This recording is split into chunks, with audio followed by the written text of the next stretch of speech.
Welcome to Blackbird, episode number 61. My name is James, and today I'm pleased to bring to you my conversation with Tyler Foley. Tyler is an actor, an author, a safety consultant, a speaker, and a speaking coach. I wanted to talk to Tyler about giving a dynamic and impactful presentation, and particularly how to tell a good story, because that's somewhere I know that I've struggled in the past. Also, of course, we get into personal issues and we get into his professional career, particularly as a safety consultant, and also his acting career. Before we get to the interview with Tyler, of course, let me remind you about Football Insider Edge. If you love playing fantasy football, or if you're like me and completely hopeless at it, I think I found the perfect resource to help you with your research. Football Insider Edge. Whether you're a season-long player, whether you're focused on DraftKings and FanDuel contests, or if you just like to make the occasional wager, Football Insider Edge will help you with research tools and in-depth analysis to take your game to the next level. We're still here in the first couple of weeks of football season, and so it's not too late to start building your team or just making week-by-week bets.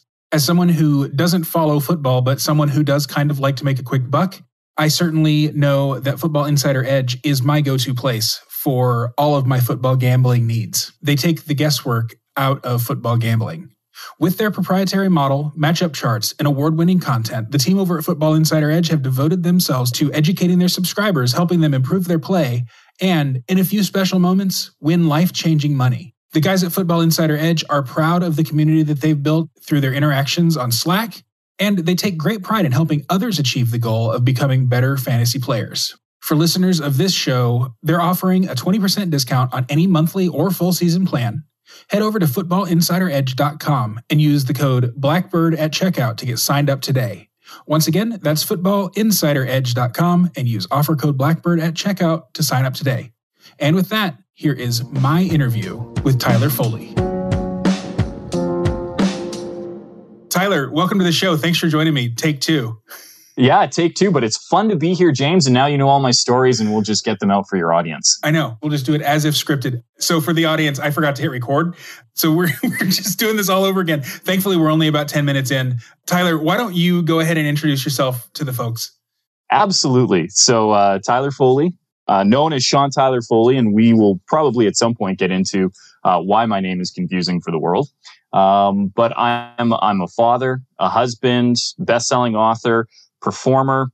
I'm an amateur musician, play the drums, and a seeker of warm beaches. And you and I have had a great discussion about beaches in Canada. Yeah, which actually exist. Apparently, so Prince Edward Island with the red sand is the place to go if you're ever in Canada and just looking for a beach. And like in the United States, the Pacific Northwest, BC is probably not the best place to go, right? Well, I mean, it's A, it's cold. And B, it's that sandy, gravelly stuff. And you being in Minnesota right now, we had a fun discussion about people saying that they're going to the beach and they really mean the lake. And that's the majority of Canada, particularly you being in Minnesota, right north of you in Manitoba. Everybody goes to the beach. And what they really mean is that they're, going to the lake. Yeah, that was a huge culture shock for me when I moved here from Texas, where, if you're going to the beach, obviously you're going down to the Gulf of Mexico, or maybe, you're flying to LA or somewhere. You're not going to the lake for sure. So we started talking about stories. So your kind of focus when you're coaching people on speaking is storytelling. Is that about right? Yeah. Well, storytelling is one of the components that I use to help people get over the fear of public speaking. Okay. Because nobody knows your story better than you. And it helps people get off script. One of the worst things you can do as a public speaker is have a scripted conversation, as you and I both know, right? Like we did the one introduction, it didn't work. So we've done another introduction and it was similar to how we started, but it wasn't exactly the same. And it's because I know my material, you know your material, and we can cover it over and over again. It's because it's the experience of our life. And that helps people get over it. So as part of overcoming the fear of public speaking, I encourage people to open up and share their stories. Mm-hmm. What do you think makes a good story? Details. Okay.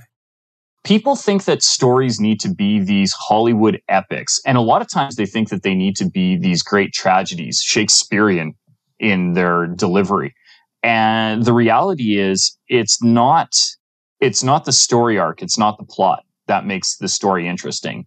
It's the tiny details that give the story context that matter.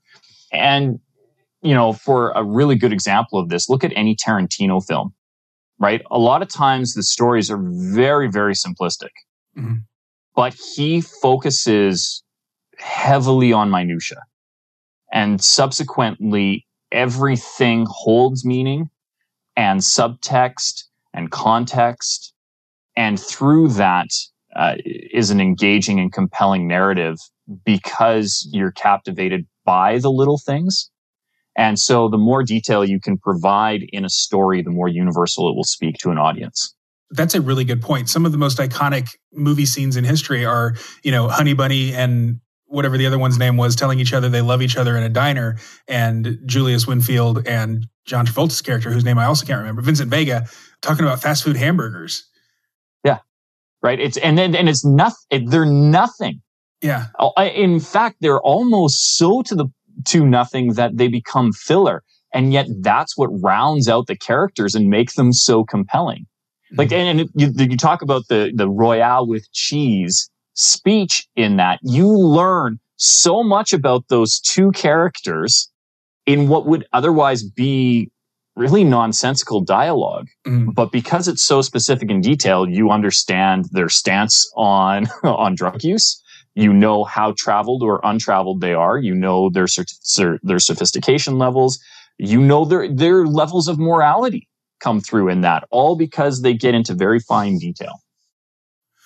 My partner is a very good storyteller, and he kind of makes fun of me because I'm not the best storyteller. He makes fun of me like my stories are, one time a thing happened and that's the end.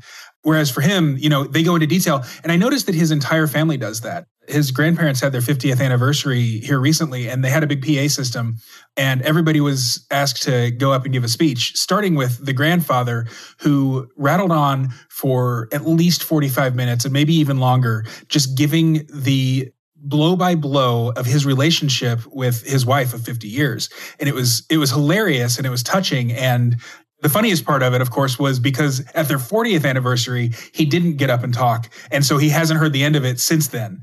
And so that immediately got us all rolling. And then the rest of the story was just so funny because it was so long and rambling and detailed. So when I got up, as sort of like an outsider who was sort of adopted by the family 3 years ago, I contrasted that with my family, who doesn't really tell stories. I mean, we've got stories, I guess, but we don't tell them. We just say, do you remember that time when blah, blah, blah happened? And then, that was really funny. And that's it. We don't recount the story itself. We just recount the fact that we remember this same event. So as an adult who is not the best maybe at learning a new skill, how would you coach me to be better at remembering to include details that make something entertaining and not just one time a thing happened? So, and again, be careful with trying to be entertaining. Because a lot of times that's when we still need to be ourselves, right? And the industry buzzword right now is authentic, which, by the way, is a word that I hate. It drives me insane every time I hear about how somebody is an authentic speaker. It's honestly hot pokers to my eyes and my ears. But what I would encourage people to understand is that authenticity is synonymous with self-awareness.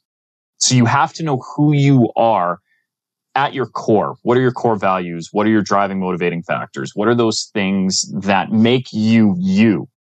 And if you are more fact-based than performance-based, less theatrical, maybe entertaining is not the style that you need to go with, but you can still be engaging. And that's the difference. You want to make sure that your presentation is always engaging, but it doesn't necessarily have to be entertaining. It could be informative. It could be emotional. It could be educational, which I recognize is close to informative, but there is a difference. Sure. What do you want what is the end result? What are you trying to give to your audience when you're telling a story? So one of the first things to be aware of is, what is the end goal with your presentation? What does the audience need to walk away from? And we really need to put our focus on what do we do for our audience? How do we make it best for them? And the first, and usually starts with being aware of who we are, so that we're not deviating from what is our core nature. Because an audience has an initial BS meter, right? We all know up front if somebody is being honest with us or not. And if you try to put on a front and try to do a thing that isn't actually you, you're alienating your audience on a subconscious level. And that's one of the worst things to do, because they don't trust you, or they don't like you, or they're not engaged with you, and they're not sure why. And it takes the brain a while to reconcile that. And so it's distracting from your message. So the first thing is just know who you are. And then the next thing is to make sure that every time you're telling a story, there's a point to it. And Les Brown says it really famously. He says, never tell a story without a point, and never make a point without a story. So again, going back to, how is this going to serve my audience to make it the best presentation, so that they walk away better than how I found them? So what if you feel like your stories just don't have points? Or on the other hand, how do you find a story to go with a point you want to make? Oh, very simple. So this is something that I do in all of my workshops, and you and I will get to play this game right now. Okay. So when I do my big 2.5 day workshops, or my full 5-day seminar, the first thing we do, one of the first things, is answer that question. How do I find my story? So I want us to go and do a little 3rd grade math. Okay. Okay. Do you remember when you were first learning to divide numbers? Yes. And we divided them in groups, right? We divided to the whole. Uh-huh. And then we had the remainder. Do you remember remainders? Oh, yeah. Yeah. Okay. So first thing to do is take your age, however old you are, okay, and divide it by 5. Oh, shit. And okay. then you may or may not have a remainder, right? Depending on if you're a 5 and a 0, or if you're not. So if you're a 5 and a 0, no remainder. If you're not, you will have a remainder. And we're going to take the remainder and tack it on to the first time period. So for me, I'm 42. Divide by 5 gives me time periods of 8 evens, right? 8 wholes. Mm-hmm. And then I've got a 2 remainder, and I'll tack that on to the beginning. So my first time period is going to be 0 to 10, and then 11 to 18, et cetera, et cetera, et cetera, et cetera. The next thing to do, once you've done that, is ask yourself, what is the most significant memory? What is the thing that stands out? If I think back to my time, for me, 0 to 10, for you, whatever that age is, what stands out? What is the most significant memory I have in that time? So what is yours? Okay, help me with the math. So I'm 38, which means I've got 5 sevens. So your 7s and a 3 remainder. So your first time period is the same as my first time period. It's 10. 10, okay. So 0 in your, those elementary years of school, probably, birth to the 4th grade, give or take. What is the most significant memory that you have at that time period? Oh my goodness. Probably, well, okay, so it's generalized. It's Thanksgiving at my great-grandmother's house. Okay, so and a series of them? Yeah, like every year. Okay, why does that stand out for you? Why is that such a significant memory? Because it's the last time that I had like a significant relationship with like my whole extended family, like the great-grandmother, so, 2nd and 3rd cousins and all that stuff. Right. Now, I'm not going to ask us to dive too far into it, because when we do this exercise in our seminars, this is about a 2-hour deep dive into discovery of ourselves. And again, right, authenticity is synonymous with self-awareness. So we have to do some real uncoverings of some truths. But I can already see just from your story that there are some significant points that can be explored from it. Mm. So right now I can already see, an exploration of family dynamics, an exploration of how those things can crumble, why family is important, and why support when you don't have the support, how that can affect you, when you do have the support, how it can affect you, and the lessons learned. So at that point, that's when you need the details, right? So like, I'm already hooked. I want to know your story, James, because I'm fascinated. Because I'm already putting together pieces in my head, and they're based on serious assumptions. And that's a great place to be at, because if you have an audience who is making assumptions, you get to either validate or contradict the assumptions that they're starting to make. And that is where you have unbelievable power. So doing those explorations and starting to get into the details, who is your favorite cousin type thing? What did your grandmother always prepare? It wasn't necessarily the food that you were looking forward to. It was the relationships. What was the one that you had the best with? What was the one that you always wished that you could have had with more? See, all of those things start to flush out this story, right? And so now you have a story, but remember, a story can serve multiple points and can have multiple lessons. The key is now to know what your audience is. So the next step is doing an audience analysis.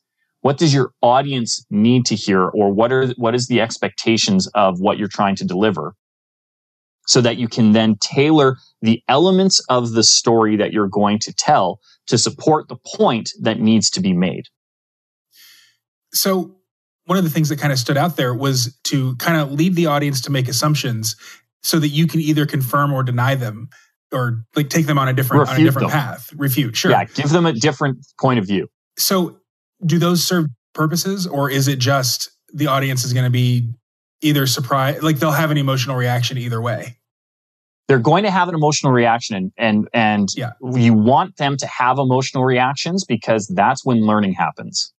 When we just hear facts and we have no emotional connection to them, they disappear. And I'm fascinated by a new statistic. I'm somebody who loves statistics. I love metrics. Okay. And I'm trying to track down the source of this study. So I don't have it right now, but I've heard this stat twice. So I'm going to track down where the study is. And that is, if you tell information in a story, it has a 20 times impact on the ability for your audience to remember it. If you just give them a stat, they're 20 times less likely to remember it than if you support that statistic with the story that you tell. And what I would like to do in my research is find out if that number is supported by the emotional connection that happens through the power of story. I suspect that to be true, but I haven't read this study. I've just heard the statistic. I know innately from 35 years of public speaking, I know it to be true. I just don't have a study to support it, that it's the emotional connection that resonates with people and that gets their heart and their mind aligned. And what a lot of people forget is that your heart has neurons.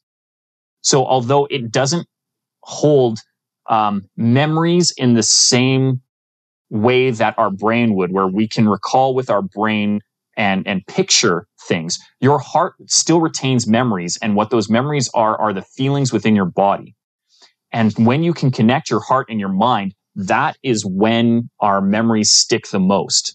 I'm pretty sure that that's why one of your most significant memories is Thanksgiving, because you're going to have a mind-heart alignment in times like that, particularly when you have emotional feelings behind it, whether that's joy or sad or sorrow or whatever, right? All of those things will trigger a heart-mind alignment, and that's when you get the really powerful memories that stick. And so what you want to do is get your audience in a heart-mind alignment. And usually that comes through either validating information that they know to be true, or allowing them on their own time to come to a new realization that drastically jars with a norm that they have held, because it creates dissonance within the body. And it's that feeling of uncomfortable that starts growth. right? When we get into that an area of discomfort, and usually that's when our core beliefs are challenged in a way that shows us that we could be wrong. It's one thing to just say, no, you're wrong, right? And this is why you're wrong, and rattle off statistics. But it's another thing to lead people onto this path where they end up on the road that you wanted them to be on. You took them there. You programmed in the GPS. Mm-hmm. And they all of a sudden end up in a town that they had no idea they were going to be in. And suddenly the world has changed. Most of my audience is libertarians, and we are just notorious for, trying to persuade people with facts and logic. And here, read this book. It'll change your mind immediately. Just all you have to do is read this book. So you mentioned earlier, there's a difference between informing and educating. Why don't you flesh that out a little bit, and also, throw in some persuasion as well? Absolutely. So first thing, for our libertarian audience, for those, who like some good quotes, stats tell, stories sell. And anytime you're trying to persuade somebody to a different point of view, you're just trying to sell them. You're selling them on something. You want them to buy your opinion, your information. You want them to process things in a different way. And the difference between information, an informational speech and an educational speech, information is one way. I am providing you with the numbers or the facts. And here's the thing too. Facts aren't truth. Mm. And truth isn't facts. If facts are a set of statistics, truth is what the meaning we put behind those numbers. Yeah. There can be a solid state of facts with multiple truths attached to it. And I know this because as a safety consultant, one of the joyous things that I get to do is educate people and instruct people. One of the worst parts of my job is when I have to do an accident or incident investigation, because at that point, somebody's life has changed drastically for the worst. And part of doing investigations is gathering witness statements. Now, the fact is an event has happened. The truth is everybody sees that event differently. In, the half a dozen to a dozen incident investigations I've done over the past 10 years, everyone has one thing in common, and that is nobody can agree on what has happened. It doesn't mean they're lying. They are all, I'm sure, telling the truth, especially because when I'm in there, when I'm doing an investigation, when I'm doing my interviews and deposing witnesses, it's usually I'm gathering these statements within an hour or two of an event happening. And they've usually been isolated from other witnesses. So I'm just getting what their version of events are. And they're usually telling the truth because they've seen something traumatic. They're not trying to hide anything. But no two stories are ever the same. So they're telling me their point of view. And my job is to come up with where those points of view overlap. And in there is likely the closest thing to the reality that occurred. I'm still going to have my viewpoint on it. So my truth from what I'm distilling from the truths of other people's still will not actually be the facts. They are the information that I'm putting together to make a factual assumption about an event that has happened. What really happened, no one will ever know. Mm-hmm. And that's the important thing to remember when we are trying to convince somebody. You can throw all the information at them that they want. But if you haven't connected with them on an emotional level, they're never going to hear that. There's no reason to, because as a human species, who do we look out for first? Ourselves. Always ourselves. And so if it doesn't serve me, I'm not going to pay attention. So you have to convince me how it serves me to understand your point of view. And that's, again, back to the power of story. Power of story allows me to walk a mile in your shoes. They always say never judge a person until you've done it.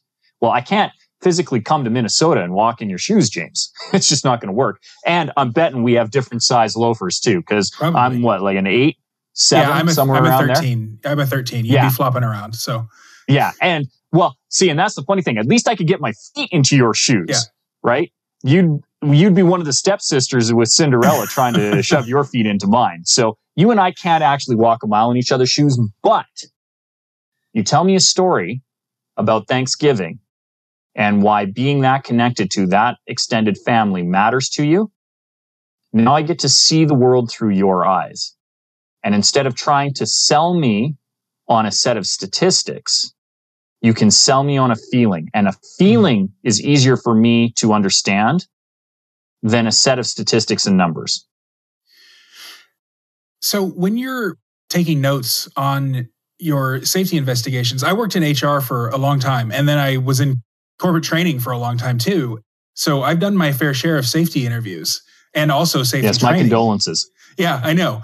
The only thing worse than a safety interview is my manager won't schedule me, won't give me time off because we're short-staffed reports, which just like, I'm sorry, I don't know what to tell you. Anyway, safety stuff. Do you incorporate this into your safety consulting, either in trying to relate to the parties involved or when you're like taking notes on it? I remember when I was in HR, when I would take notes, basically it was just bullet point, just the facts, just the data, none of the feelings. Is that your approach as well, or do you actually like recount the story in your notes? No, both. Yeah. So one of the things that I will do when I'm doing an incident investigation is I record it. I don't often record a video because I find that as soon as you stick a camera in front of somebody's face, they change. Yeah. It's just human nature. But what I do like to do is record the audio, and that way they can just tell the story and I can just listen, but I'm still getting the information that I need. Mm-hmm. And so now the notes that I'm taking are when I feel that I'm now observing physical behaviors. Are they being guarded? What is their body posture during certain points? What am I feeling as far as an emotion off of them while we're going through? And I just make notes of kind of where it is. Then I will later go back and review the tape based on the notes that I was taking so that I know where things were difficult for somebody to discuss. I mean, you can hear it on the tape usually, but not always. Where it was difficult for somebody to discuss something, where I feel that there was guarded or there wasn't more information, and that will usually indicate when I do my second interview, further things that I need to drill in on. And when I am doing any form of consulting and corporate training, I mean, I do a ton of corporate training. And one of the first things I do is acknowledge the feeling in the room. Mm-hmm. Who here is dreading the next 2 days with me because you're probably going to try to figure out a way to have a nap at some point in the next 2 days? Like, we all know it to be true. You laugh. Yeah. And as soon as I got that, you were like, yeah, no, I know what you're talking about. And they know what I'm talking about. And I'm acknowledging, look, you're human beings. I'm a human being. We're adults. Most of us haven't been in a classroom in years and years and years. This is a weird environment for us to be in. And you feel that there's some place better for you to be. So I want you to right now write down all the places you'd rather be than here. And the beach is an acceptable answer. Mm. And then that gets people, on my side, because now I understand. And we do a quick share. I'm like, where are all these other places? And as weird as it is, when everybody's like, well, I could be here, or I could be here, I could be here, I go, okay, but we're here. So let's make a pact together right now, how we're going, because we can't be at the beach. We can't be fishing. We can't be on the boat. Can't be camping. We can't be quadding. We can't be puzzle building or playing with Lego or whatever it is that you said. So how do we make the most of our time here right now? And then everybody shares in. And now all of a sudden I've gotten buy-in from everybody in the room. And it's a weird little technique and it throws people off. But again, it puts them into a point of comfort and then discomfort. And that's where the growth happens, is going from that change from being in a point of comfort to a point of discomfort and challenging their perceptions. And one of the first things I do is challenge their perceptions of what corporate training can be. It doesn't have to be a PowerPoint and boring. I don't use PowerPoint in my corporate presentations. In fact, I have lost gigs because I refused to provide a PowerPoint. And they're like, we're sorry, boy. if you can't load the PowerPoint into our SharePoint file, well, then blah, blah, blah. And I'm like, okay, well, I guess I am not the trainer for you. Come back to me when all of your employees have been lobotomized, and we'll try it again. Pat Flynn, he's sort of an entrepreneur guru online. When he gives speeches, like he'll do the PowerPoint, but he doesn't have bullet points. It's just images. Like he'll just have like an image that fills the entire screen just because people want him to have a PowerPoint. So he puts one together, but not anything that's going to detract from his actual talk. Yeah. So you have kind of a resume a mile long. You're a writer, you're an actor, you're a presenter, you do these coaching seminars on public speaking, but you're also a safety consultant, which is a really weird mix. How did that happen? Oh, it's so circuitous. So I started performing at a very young age. I started at 6 years old.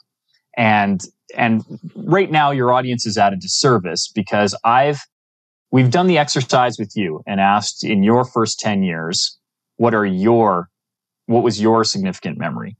But we didn't do it with me. And so for your audience right now, if I was to do the exercise, what are the two things that stand out in my mind the most?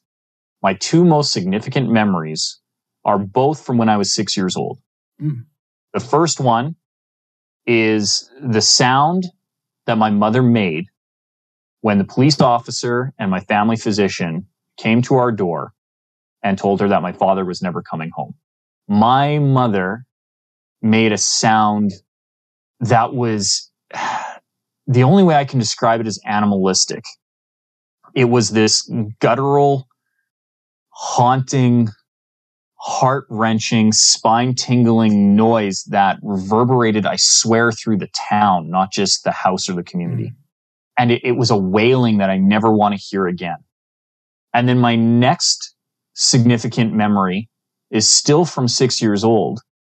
And it's the sound of laughter and applause when I was on stage. And the first time I ever made an audience laugh and clap at the same time. And those two memories are interlinked because I would have never been on stage if it weren't for my father's passing. When my father passed away, I was 6 and I didn't really have this ability to... Any 6-year-old, I don't think, has the emotional capacity to fully understand the finality of death. And so I didn't really outwardly, openly grieve my father's passing for almost 6 years. And subsequently, my mom was looking for some form of outlet for me to be able to express myself, and theater happened to come along. I was born a performer. I just didn't find the stage until I was 6 years old. And those two things have influenced every decision that I've made since then. I went to a fine arts high school. I had a medical incident at 17 that paralyzed the left side of my body for almost a year. That reminded me of the frailty of life and helped reinvigorate my drive to be in performance. At 25, I got bored with I became really complacent with being a professional actor. And at that point, I'd been in the industry for 20 years. And so I retired and went to get an engineering discipline, geomatics degree from a local college here in town. And that started my trip on to being an entrepreneur. That business failed. The first business that I created, a mapping company, aerial mapping firm, collapsed basically overnight for me. And I had, as part of my main contract, was working with the government, and the government requires that you have a safety system. So I had all of this safety training. And another friend of mine said, why don't you be a safety professional? You'd actually be really good at it. You have this right blend. And it was actually the encouragement of a friend who saw a gift in me that I wouldn't have understood myself. It was having an outside perspective of somebody saying, these are your skill sets, and I know this thing that would actually be good for you. And so then I pursued that and was in safety for a while. Still am. I still have a safety consulting firm. But from that, what I found was where I was most effective was training people to emulate the things that made me a good safety professional. And that was this power of communication and teaching these public speaking skills that I had put together over decades of performance. And by being able to give people that information, that then became the book. And now, #1 best-selling author, safety trainer, public speaker, and all those things that are on my resume all came because of 2 noises that I heard when I was 6 years old. One that I never want to hear again, and one that I will live the rest of my life pursuing. That's awesome. As someone who also has lost a loved one before that person should have passed, I can attest to the influence that has over the rest of your life. I wouldn't be doing this podcast if my little brother hadn't died. So sorry for your loss. And also, let us also celebrate the fact that this is sort of our loved ones' legacies, what we're doing today. Mm-hmm. So what's the title of your book? We haven't even mentioned it yet. The Power to Speak Naked. How to speak with confidence, communicate effectively, and win your audience. So are you speaking naked also because you're imagining your audience naked? That is the worst advice ever given to the planet, and one of the reasons why the book is called what it is. That was a little softball for you, by the way. I know how you feel about that advice. I appreciate that.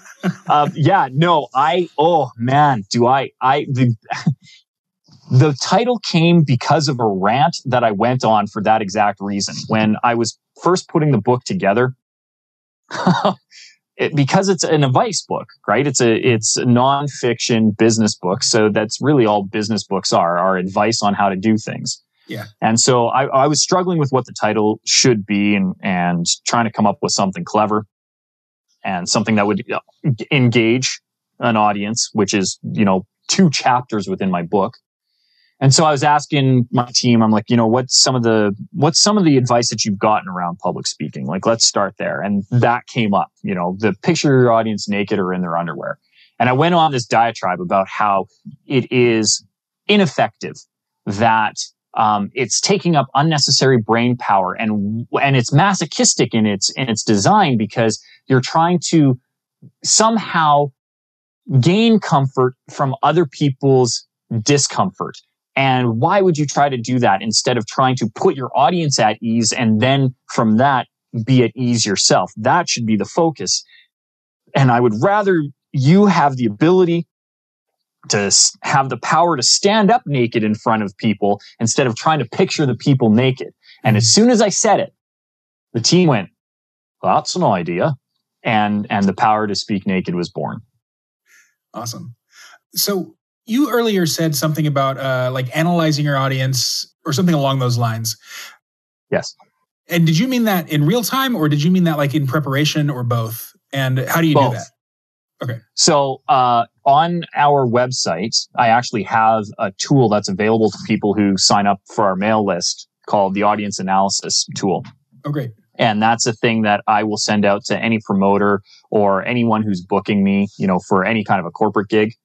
I want to know who I'm speaking to up front so that I can get a general sense of what needs to be delivered and what the expectation of that event is, because ultimately I only get asked back if the promoter or the HR professional or the executive who brought me to that venue feels that their audience was served the way that they wanted them to be. And so I need to know what the expectation is. So what is the expectation of the venue? What is the expectation of the audience? What is the makeup of the audience? And that will inform my language. It will inform the amount of time that I use, how much Q&A I involve. All of these things come from knowing what the audience is up front. But that only serves you so far. You also have to develop a sixth sense for where you're at with your audience live in the room. And so a lot of my decision making is informed ahead of time as part of my preparation, but I am always prepared to pivot on the fly based on the feedback that I'm getting live in the room, because live in the room is the reality. And what I had on paper was preparation. And we can't be married to our preparation. We have to be married to the live presentation. So what do you do in order to gauge the audience? I know that, like, for instance, Jordan Peterson, he's a pretty good, presenter. He will choose a single person or maybe just a couple of people and imagine that he's only talking to those people. And that to him is like his finger to the wind of how the entire audience is taking in his message. Is that good advice? Would you make it more broad? It's not good advice, but it's not bad advice, but it's not good advice. Okay. I talk about that actually in the book. I call them my anchor people. Okay. So I am going to find where my support is, so that if I start to feel the room is going, I can go back to my anchors and recenter. Because you're always going to find one or two, three friendly faces in the audience who resonate with you and you feel the support. But that can be dangerous because now you're only serving 3 people versus an entire. The advice of speaking to your audience like you're just speaking to one person is really good advice. I always speak to an audience as though I'm talking to one person, because that's who I need to talk to. I need to change one person. It's just each one of those people is collective in a larger audience. Yeah. But I'm only trying to change one. And that, again, when I was saying your story needs to be specific, it needs to be specific because you all are only trying to change one person. And if you can try to change one person, usually you're changing the entire audience. Focusing on a specific 2 or 3 individuals can help in anchoring your emotional context, but you can't get so micro focused that you forget the macro. You need to be able to feel your audience. You need to do broad sweeps and check in with multiple people. I don't try to win over the haters. In fact, I actively try to push them away. Mm-hmm. Because my messaging is not for them and it's a waste of energy and doesn't serve my audience, which is the people who resonate with my message. So if there is somebody who just is, I'm not going to win over, I'm not going to waste my time with it. I'm going to win them over through the majority, not through an individual effort. And so I'm going to focus my time on the people that are being served. But at the same time, if it's more than one person who is not resonating, if, a quarter of the audience or half of the audience, or if I'm starting to lose 60, 70, 80%, now I need to take the time to re-engage and get back on it. So if I'm only focused on 3 people, I may not be serving my entire audience. I need to do pulse checks throughout and make sure that everyone gets something out of it. Even the dude in the back who is like, this guy's a moron and I hate this. He still needs to walk away served. Mm-hmm. If it's only 1 point, that's fine. I noticed earlier, and this may or may not have been deliberate on your part, but I had, in my browser, I opened a tab to find my next question, and you stopped me in my tracks by asking a question and then pausing. You didn't answer the question immediately. You waited for me to re-engage with this conversation that we're having right now. And we're on Zoom, so you can see my face. I don't know if you noticed that I had kind of disengaged a little bit, but it was very effective. I haven't disengaged again. So was that deliberate? Yes, okay. It was. And thank you for noticing. And it's one of the things that's discussed in the book is the power of pause. Wait for a response from your audience. Don't feel the need to push through. Yeah. You use that very effectively. And that's kind of a lead up to another question that I wanted to ask. When I'm speaking by myself, or really it's if I do a solo episode of this show, which I've only published one, and it's because I have a lot of verbal tics. I just did it. I said, I do that all the time. How do you get over stuff like that? First of all, I don't. Okay. I just did an We are going to do it. It's a part of natural speech pattern. And one of the things that drives me crazy is the trainings and the organizations that try to get that out from us. Mm. If it becomes a problem, we need to be aware of it. So we need to know what our filler words are. We need to know how we are using language. So I have hundreds and thousands, tens of thousands of hours of video footage and audio recordings of the stuff that I do. It's because I want to be aware of how I'm using language and what my filler words are. So is one of my most overused words. I use it to connect sentences. I can't even finish the sentence because I want to use so. Yeah. So much. It's one of the words that just is in my lexicon and will not go. but it's a natural speech pattern for me. So when I point it out, people start to hear it. But if you weren't aware of it, it's natural. It's just the way that it is. The same way, if I need to take a moment to think about how I'm going to answer a next question, or if I have a thought that needs to be formulated, it is natural for me, along with 7 billion other people on the planet, to go, or some other form of vocal resonance deep within here. It's tribal. That is the noise of thought. Trying to get rid of that completely is actually counterintuitive to an effective speech pattern, because it's how we communicate as humans. We understand what means. The problem is, if this is how my speech went, well, that's a really good question, James, because the answer to that is now I'm using as a stutter, and it's a filler. Okay. That is what we need to avoid. But to try and completely and totally obliviate all of these words that are natural within our speech pattern is counterintuitive to giving a natural talk or speech or delivery or presentation. We need those words for our audience to feel comfortable. When you completely and totally eliminate them, you sound like a robot. It's like watching an episode of Star Trek: The Next Generation and hearing Data never use a contraction. It is jarring. You hear that it is robotic. It's one of the reasons why that was worked into that character. And subsequently, we need to use the language that is natural to us, and trying to get rid of it, that's dangerous. So what about, there I go with so, what about when it does become problematic, though, if you do use it as filler and not just your natural speech patterns, but as a way of, stalling for time or whatever it is? So ask yourself why you're stalling for time. First of all, is it because you're trying to formulate a thought? Is it because you are genuinely uncomfortable with the material that you're delivering? Are you uncomfortable on stage? The being aware of why we're using the words is more important than trying to get rid of the words that we're trying to do, because when we become aware of them, we're naturally going to start remedying the thing that creates that, right? It's that symptom cure issue. If you're thirsty, a drink of water will cure it. If you're not, a drink of water will prevent it, and prevention is always better than a cure.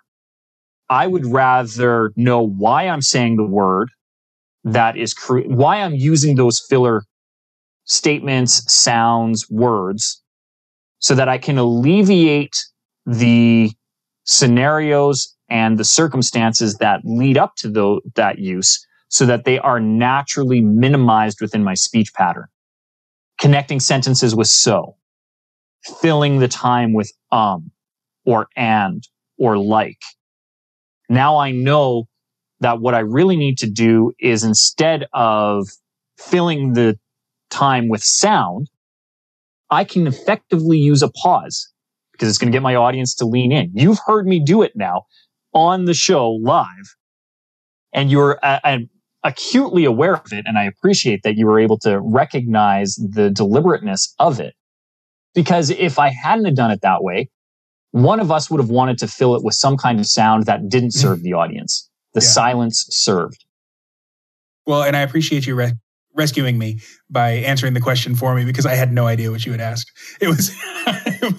I almost crashed and burned in the middle of my own show. So that's another way of re-engaging the audience, though. I mean, if you have that kind of pregnant pause and then recognize that the pause is pregnant, and so you go ahead and break the silence, but you're communicating subconsciously even that I don't want you to disengage again. What are some other ways that you can re-engage your audience if you feel like you've lost them?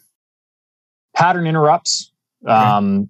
Tony Robbins does these great. Anytime anybody who's been to a Tony Robbins events knows he will and can swear, and he does. But what I don't think a lot of people realize is how deliberate he uses language. And particularly in a professional scenario, swear words grab attention. Yeah.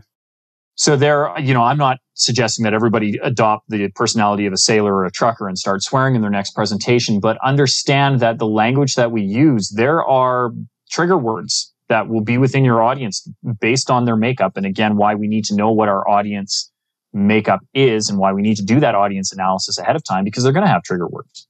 They're going to have things that make them sit up and pay attention. Pauses are another way.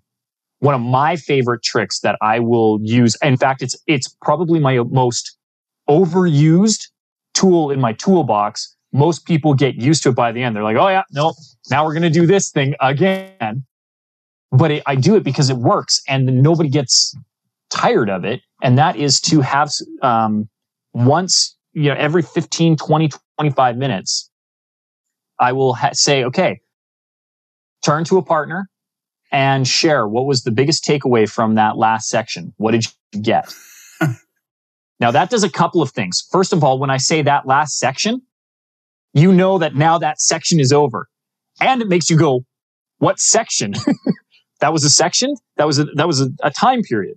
So now you're having to actively recall. And now you're having to actively recall the information that was there. So what stood out to you? Then you share it with a partner who then hears what was important to you. And then they share what was important to them. And now you're reinforcing the message twice.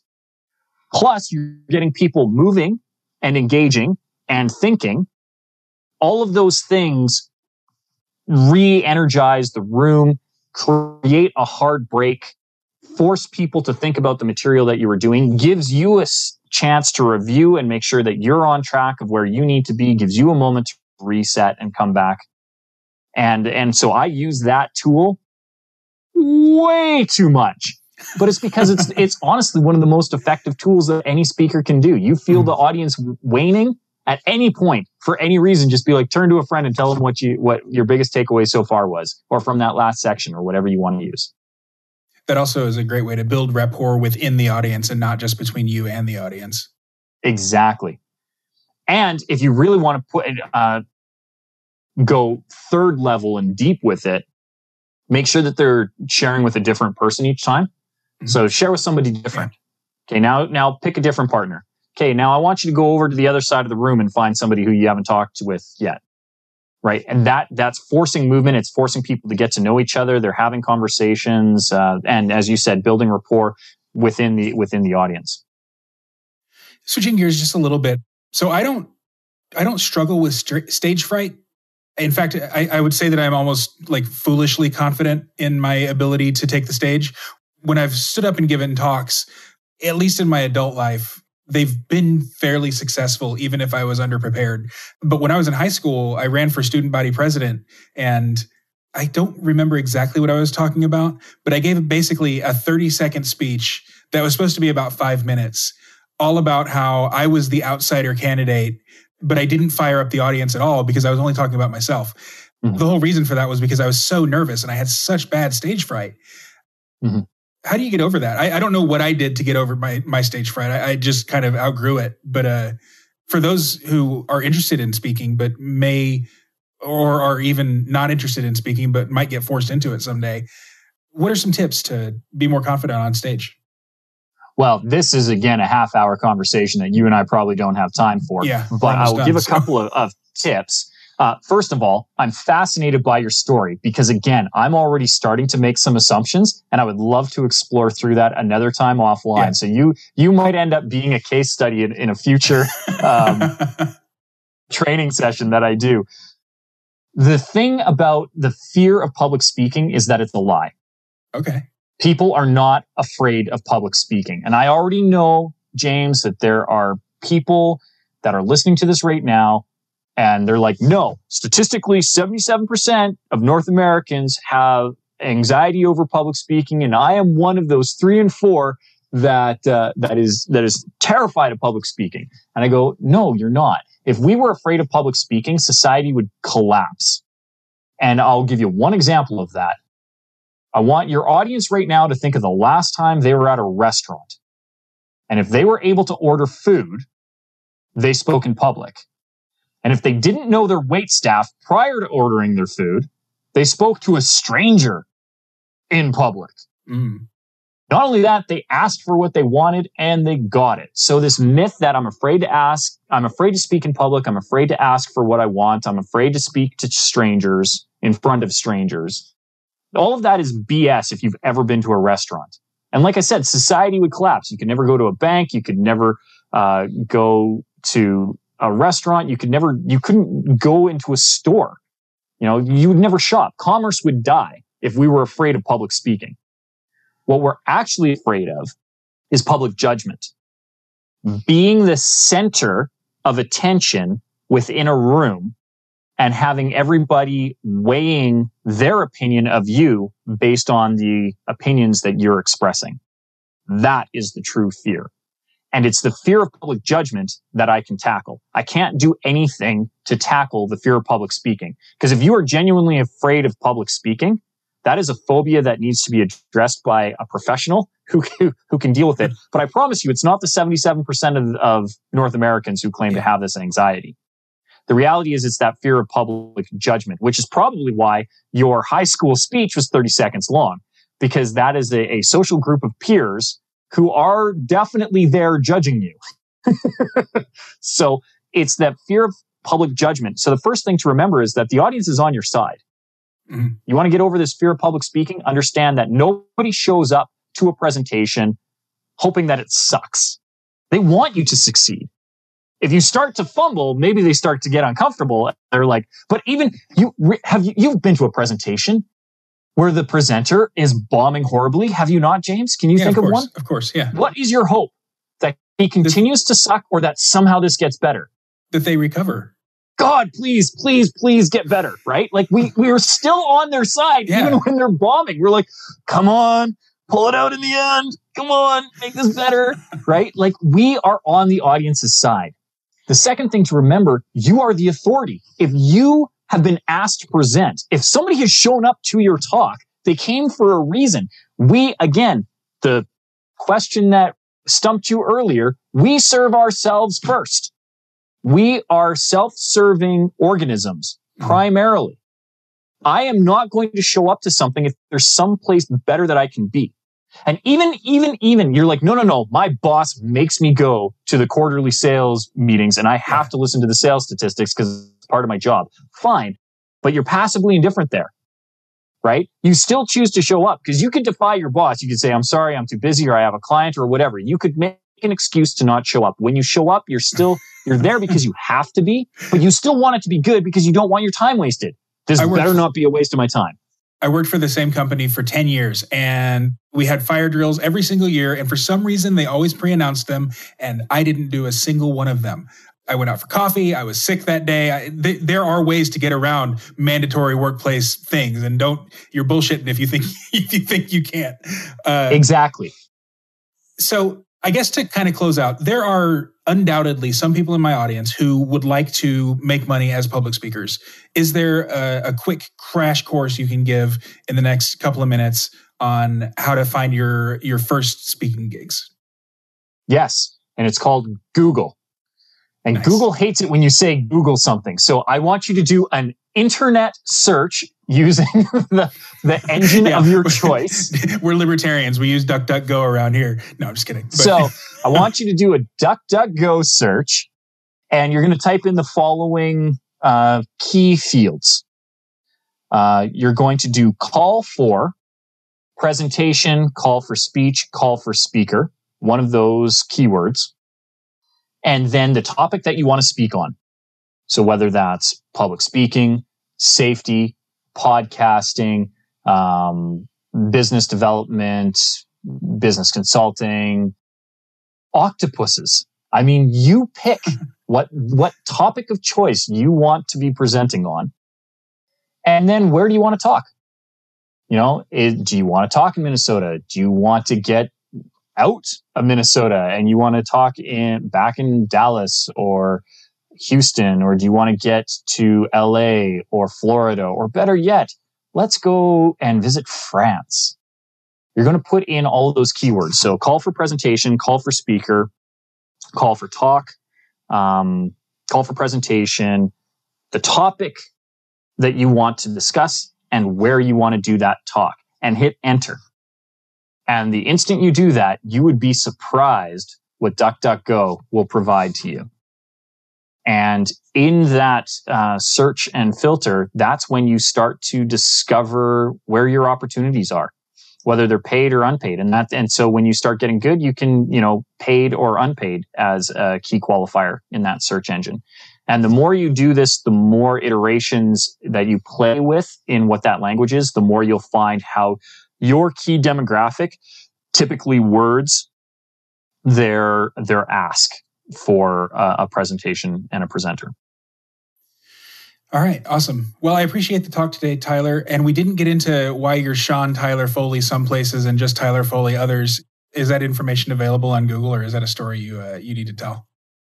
Both. Very quickly, it's because I was born Sean Tyler Foley, but Sean Tyler is like Jean-Luc. It is one name. I am Sean Tyler. So if you asked my mom who her son is, she would say, my son is Sean Tyler Foley. And if you said, well, what's his first name? She would say, I just told you, it's Sean Tyler. So I thank my mom for a world of confusion. If you were to ask my wife who she's married to, she would look at you really crazy and say, Tyler, of course. And the long and the short of it is, I was born in 1979. The two most popular names in North America in 1979 were Sean and Tyler. I was blessed with them both. Wow. But it also means that in my kindergarten class, which I think had 16 students in it, and as would a demographic small sample size be, there were exactly 8 boys and 8 girls. And of the 8 boys, 5 of them were Seans. No way. And none of us spelled it the same. We had S-H-A-U-N, S-H-A-W-N, S-E-A-N, and one that was so Gaelic that I can't even pronounce it because it had way more consonants than syllables. But nobody would call me Sean Tyler because it was confusing to a whole bunch of 5-year-olds. Mm-hmm. And there was one other Tyler in my class. So I became Tyler F. And that's just kind of stuck through school, is that I was Tyler. So my friends call me Tyler. My family calls me Sean Tyler. And the government and people who don't know me call me Sean, and I laugh at them. That's awesome. Well, thank you so much, Tyler F. Why don't you plug away any social networks or websites or anything you'd like people to visit you at?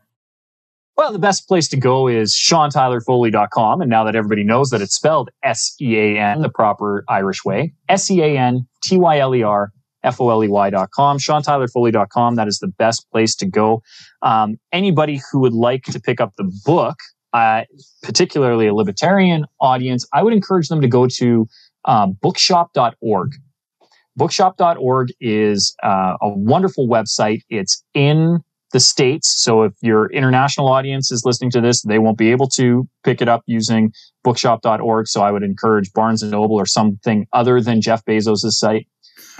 Because Jeff Bezos just flew to space. He doesn't need more of your money.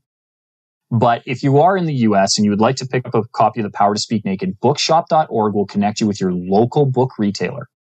So whether it's my book or any other reading material you want to pick up, bookshop.org is connecting you with your brick and mortar store that's down the street, run by mom and pop, who are probably struggling right now and could use your support. And one of the nice things about bookshop.org is they take a percentage of all of their sales and put it into a big funding pool that your local mom and pop bookstore can apply to get funding to help keep them afloat.